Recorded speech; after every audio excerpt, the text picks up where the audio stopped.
Hello guys, in this video I am going to show you whenever we try to install operating system, we found in one error no device found. That means our hard disk is not showing. That time what we have to do? Click this the loader, browser.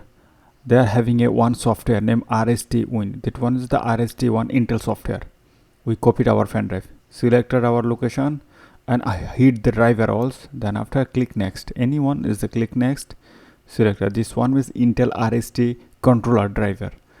Whenever you click next, automatically they will search. After search, your hard disk, all hard disks you can show it. You can see this is a lots of hard disk drive is there. Before is totally invisible, it's not showing. After select our driver, we can find it. Okay, after find we select your which drive you want to be delete and make it your C drive where you want to and how much size you want to be create.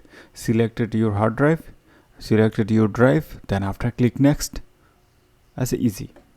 But I will provide you link also where we can find this software also. Thank you very much for watching this video.